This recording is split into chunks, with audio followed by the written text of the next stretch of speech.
Deep in Southwest Florida, the Dunbar community has a lot of stories to share. Stories that point out a thriving city. With revival projects in Fort Myers, a certain building is predicted on being another community center point in the future as the city continues to prosper. McCollum Hall. McCollum Hall was built in 1938 by Black businessman and entrepreneur Clifford McCollum Sr. and his wife Gertrude as a commercial and recreational building for the Dunbar community. As an African American, he made key compromises that allowed him to be successful in Florida in the 1930s, where Jim Crow laws and segregation were prevalent. I like to say integration started in McCollum Hall.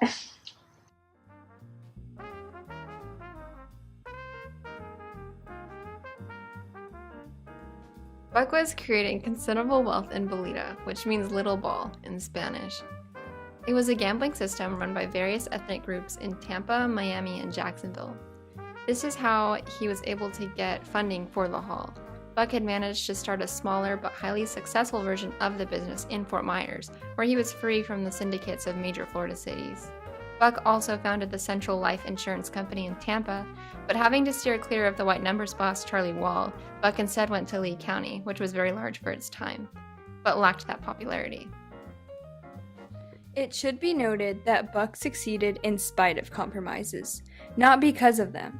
Typically, we think of a compromise as a good thing, two parties coming together and working things out, but in his case, societal forces or conflicts made him have to make unfair compromises. However, he navigated those compromises cleverly so that he could still end up on top. He found a way around the compromises he was forced to make and still found ways to attract crowds and big stars of the day to entertain the Fort Myers area.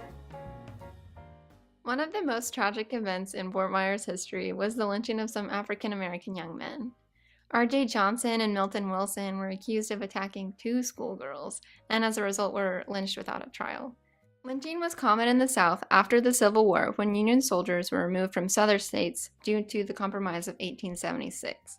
Furthermore, lynching at the time was not illegal on the federal level, but it was outlawed in the state of Florida, which didn't matter because the Southern Manifesto encouraged disobedience to integration laws. This resulted due to built-up tension from conflict between the races. Another thing we would have to work past to find compromise. The main conflict in Buck's situation was an issue of race.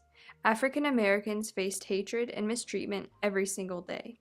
Segregation, as an example of this mistreatment, was made legal in a Supreme Court case, Plessy v. Ferguson, in 1896. Segregation was still ever present in the 30s when McCollum Hall was built, and whites demanded that the concerts be separated by the red velvet rope. Buck constantly had to fight to get the respect he deserved. He did really well because he had a lot of support when he was in Bolita and made the money. And he had plenty of money. He even loaned our church money when we were building. One of the first steps in starting integration was within schools, which was a cause of the Supreme Court case Brown versus the Board of Education, where the Chief Justice, Earl Warren, decided that having segregated schools was unconstitutional. The decision was made in 1954. However, Lee County schools did not desegregate until 1969, 15 years after the case. Dunbar High School was the black school in that time and was built in 1926 before the federal court case. But soon it was closed, and the African Americans were bused to Fort Myers High School, the white school of the time. It took 35 years for Lee County public schools to become fully desegregated. Integration was the compromise to the conflict of segregation. Both races had to come together to find a solution to the unfairness of segregation. When you say conflict, it was just my race. Only the race part. But if I was with you or with them any length of time, I persuaded them to come on my side. During the time of segregation and horrible treatment of blacks, McCollum Hall remained a beacon of light that brought people together. Dunbar's community social celebrations were a large part of the significance of McCollum Hall, as the Lotto-style hall was once located in the heart of the Dunbar community. Here's a newspaper clipping from the news press in 1938. inviting people to celebrate emancipation with a dance at the hall. In the newspaper article from 1938, the hall is mentioned. The dance hall continued in operation until the late 1970s, catering more to the teenagers of the community. According to the Florida Museum of Natural History, McCollum Hall was the USO, or the United Service Organization, for the black soldiers stationed at Buckingham Gunnery School and Page Field during World War II. White soldiers at a nearby USO would also come to McCollum Hall. During the concerts, a rope across the dance floor divided the room between the two races. McCollum Hall became an upscale social heart of the community. I'm sure he had to make a lot of compromises, being African American, and during segregation. But what is clear to me is that he was really good at it because he negotiated building this place and providing that music that people came from all over to see. The musicians would stop here between Miami and Tampa. They weren't ever really coming here. This was a passing, it was a middle ground. So if they play in Miami, say on a Friday night, on Monday or Tuesday, they'd be in Fort Myers, and then they'd be on to Tampa, for the big nights, which are the weekends. So this is where it happened with, the big bands that played in here: Duke Ellington, Count Basie, Ella Fitzgerald, B.B. King. The stage was up there. On the sides were like a dressing room where a restaurant was. And I don't know which way the rope went, but it said that there was a velvet rope that separated the races. You had whites on one side, blacks on the other side. But it's also said that once that music started going, that the rope would fall away and nobody cared. Nobody cared because it was all about the music and just being together. And I think that's too cool. But which was Exactly. So cool. So I like to say integration started in McCollum Hall.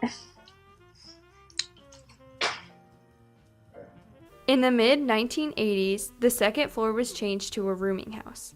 Later, McCollum Hall was determined to be eligible for listing in the National Register of Historic Places in a report prepared May 19, 1994 by Archaeological Consultants Incorporated.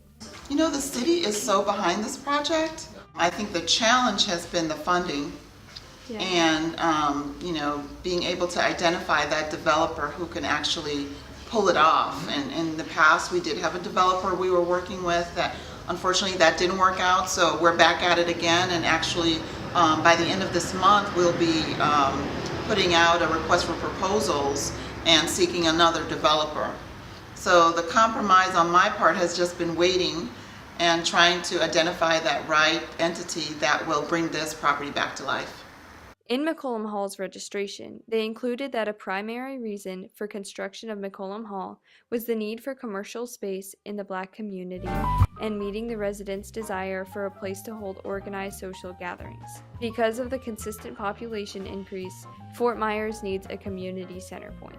The restoration project has led us to consider the possibilities of yet another community center, central to the downtown location, for both blacks and whites as a unifying building as it once was for the USO soldiers. Investors in the historic district plan on this and have made an effort to emphasize the importance of this building and what it means to the people who have grown up with it in their lives. Considering everything, Buck made a lasting impact on the Dunbar society, and his legacy lives on today. Through the conflicts that he faced and compromises that he made, the community has benefited greatly.